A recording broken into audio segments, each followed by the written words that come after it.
My name is Margaret Hayes, and I am 72 years old now. What I am about to tell you happened over a decade ago, but the memories are as fresh as yesterday's bread. For 43 years, I was married to Robert Hayes. We built a life together in our small town of Millbrook, a white house with blue shutters, a garden where I grew tomatoes every summer, and Sunday dinners that brought family together around our oak dining table.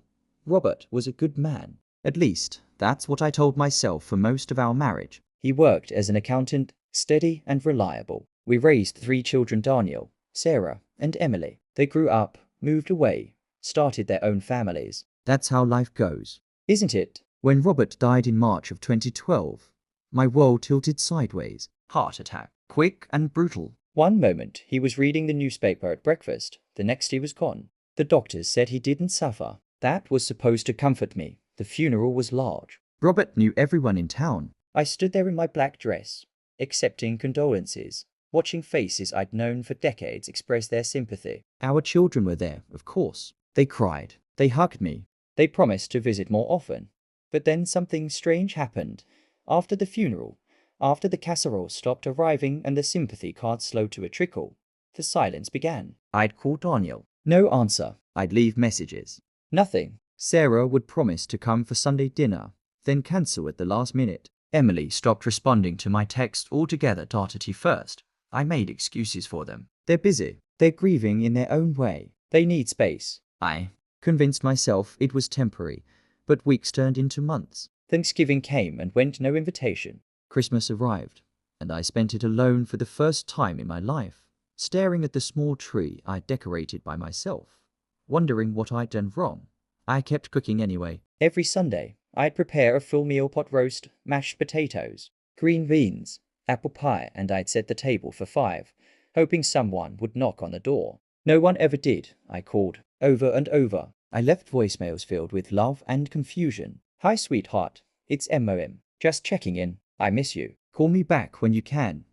The responses were brief text messages, if they came at all. Busy with work. Kids have activities. We'll try to visit soon. Soon never came. A year passed like this. 365 days of cooking for ghosts, of phone calls that went unanswered, of holidays spent alone. I started talking to myself just to hear a voice in the house. I'd watch old home videos, pausing on moments when my children were young and needed me. When I was the center of their world, depression settled over me like a heavy blanket. I stopped gardening. The tomatoes withered on the vine. I stopped cooking those elaborate Sunday meals. What was the point? I ate soup from cans and toast for dinner. Some days, I didn't eat at all. But here's the thing about grief and loneliness. Sometimes they transform into something else entirely. Something sharper. Something that demands action. One night, sitting in Robert's old chair, I made a decision. If my family didn't want me in their lives, then perhaps they didn't need the burden of my estate when I was gone. Perhaps they didn't deserve it. I started with the bank accounts. Robert had been a careful saver. We had retirement funds, savings accounts, investments. Over several months, I quietly withdrew it all. I converted everything to cash and cashier's checks, moving slowly so as not to raise suspicions. Then came the house. The white house with blue shutters that held 43 years of memories. I listed it with a realtor 2 towns over, someone who didn't know my family. It sold within 3 weeks. A young couple with a baby. I hoped they'd be happy there. I sold the furniture, the china, the silver, everything except what I could fit in my car and a few boxes I put in storage. I kept the photo albums. I'm sentimental, even when I'm angry. And then, one Tuesday morning in April, I left. I didn't tell anyone. I simply locked the door to the empty house for the last time, got in my car, and drove west. I had a new bank account in a different state, a new phone number, and a new name for my quiet life: Margaret Wilson. I settled in a small town in Colorado called Evergreen. I rented a modest apartment with a view of the mountains. I volunteered at the local library. I joined a book club. I made new friends who knew nothing about Daniel, Sarah, or Emily. Women my age who'd also experienced life's disappointments and betrayals. For the first time in a year, I felt peace. Back in Millbrook, I imagine there was confusion, panic. Perhaps their mother had vanished. The house was sold. The accounts were empty. I'd left no forwarding address, no note, no explanation, just silence. The same silence they'd given me. Now, Here's where my story takes an unexpected turn. About a year after I disappeared, I received a letter. Someone had tracked down my post office box, one of my old neighbors. A kind woman named Helen, who'd always brought me soup when I was grieving.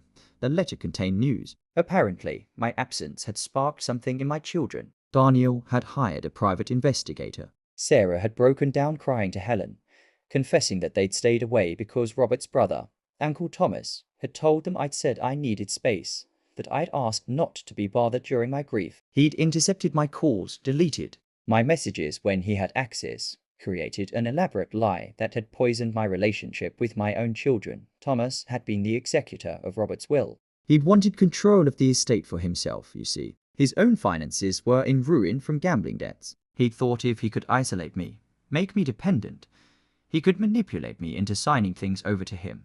But my children had never stopped loving me. They'd been deceived, manipulated by someone they trusted. The letter from Helen contained their new phone numbers, their email addresses, and a plea for me to contact them. I sat with that letter for 3 days. Part of me wanted to crumple it up, throw it away, let them feel the abandonment I'd felt. But another part, the part that remembered Daniel's first steps, Sarah's graduation, Emily's wedding, that part ached. On the 4th day, I picked up the phone. Sarah answered. On the first ring, she was crying before I even said hello. M.O.M.? M.O.M.? Is that you? We talked for hours. She explained everything, how Uncle Thomas had manipulated them, how they believed I wanted distance, how they'd been respecting what they thought were my wishes. When they finally realized the truth, I was gone. Daniel called next, then Emily. Each conversation was tearful, painful, and ultimately healing. They wanted me to come home, but Evergreen had become my home. So instead, they came to me that summer.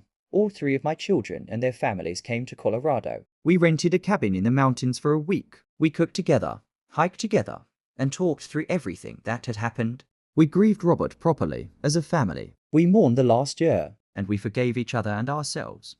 I never went back to Millbrook. I kept my apartment in Evergreen, kept my new friends, kept my new life. But now it included my children. Again, they visit regularly. We video chat every Sunday. Last Christmas, they all came here, and we started new traditions in a new place. As for Uncle Thomas, he was arrested for fraud apparently. I wasn't his only victim. He's serving time now. I don't think about him much anymore. What I learned through all of this is that betrayal can come from unexpected places, that families can be fragile, and that sometimes starting over isn't about running away. It's about saving yourself so you can eventually come back to what matters.